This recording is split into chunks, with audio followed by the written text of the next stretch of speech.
Hello and welcome to Video Podcast 9.2.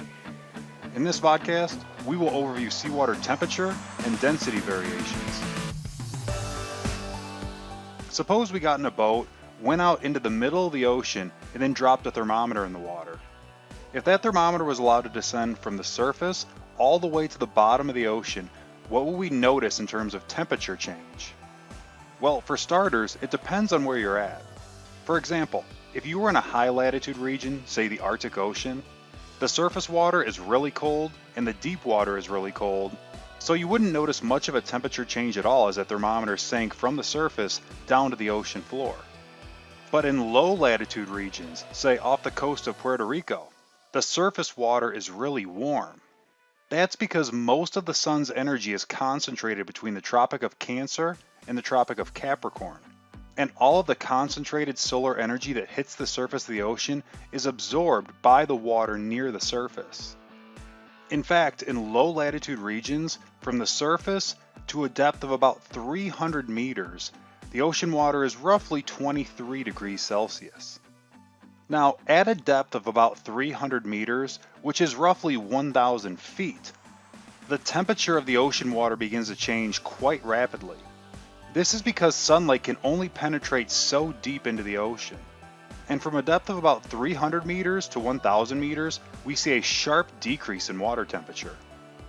This decrease in temperature that you see highlighted in blue is what's known as a thermocline. Let's break that word down. Thermo means heat, and cline means slope. So the thermocline shown here represents a relatively rapid decrease in water temperature. Now, once we reach a depth of about 1,000 meters, which is equivalent to more than a half a mile deep, the ocean water temperature is barely above freezing. And from this point on, no matter how much deeper we go into the ocean, the temperature of the water hovers just barely above freezing. This is because there is no sunlight getting to this deeper water. It's important to note there is no thermocline present in high latitude regions. Remember, in high latitudes, the water is cold at the surface and the water is cold deep in the ocean. Thermoclines will only exist in regions where the surface waters are warm. Now, in the mid-latitude regions, say off the coast of New York, the presence of a thermocline is dependent on the seasons. During the summer months, when solar energy is concentrated near the Tropic of Cancer and the northern hemisphere warms up, you'll see a strong thermocline present in the mid-latitude regions in the northern hemisphere. However, as the winter months begin to approach in the northern hemisphere and the solar energy becomes more concentrated in the southern hemisphere, that aforementioned thermocline off the coast of New York will break down. Now, why is the thermocline important, you might ask? Well, the thermocline prevents warm surface water from mixing with cooler deep water. This is because water density changes as water temperature changes.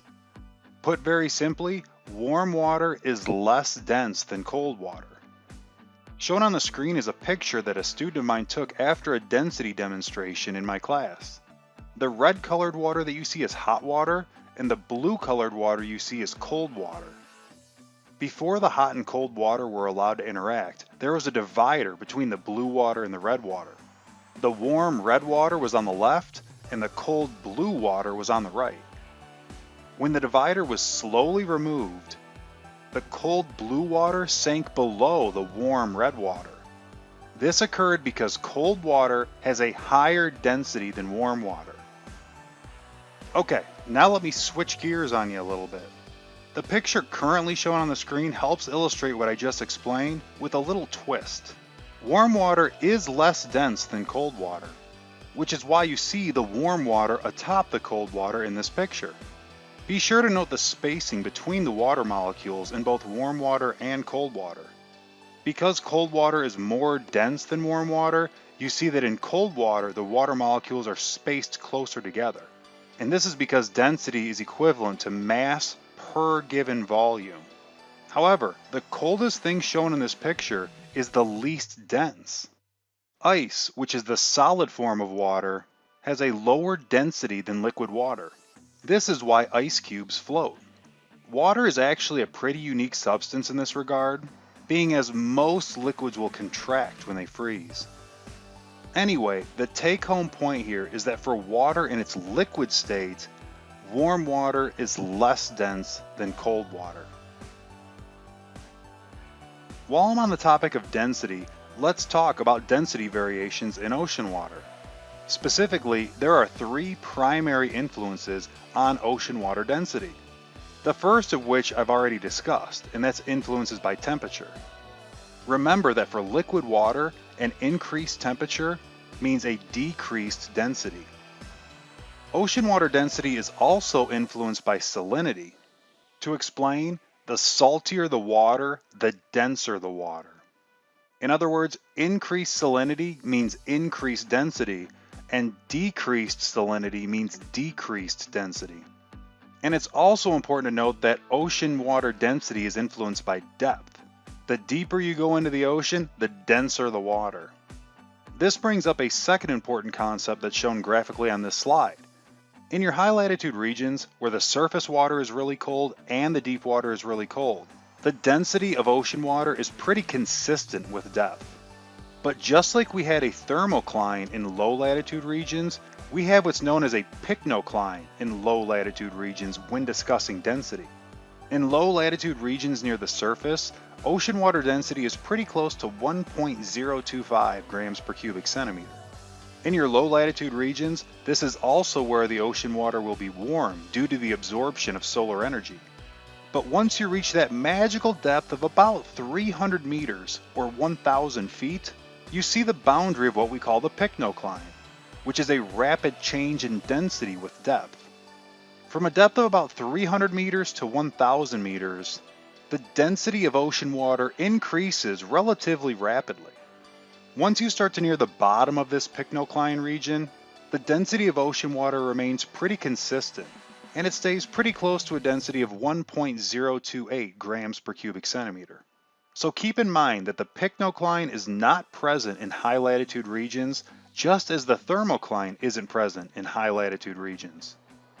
And if you wanted to find the densest water on planet Earth, you'd want to find the coldest, saltiest seawater. This is because seawater density is influenced by both temperature and salinity. Now at this point, you might be asking, well, why is the pycnocline important?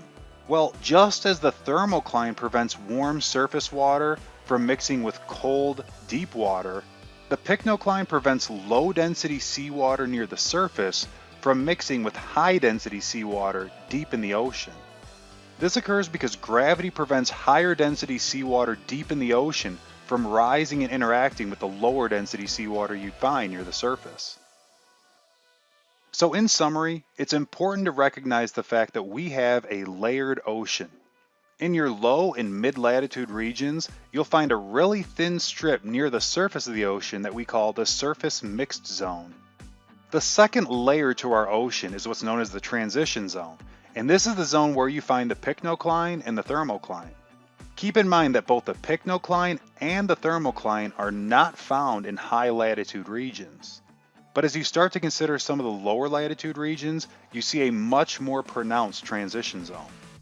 The third ocean layer that we'll consider is the deepest of the three, and it's called, quite simply, the deep zone. In the deep zone, you have very cold, very dense ocean water.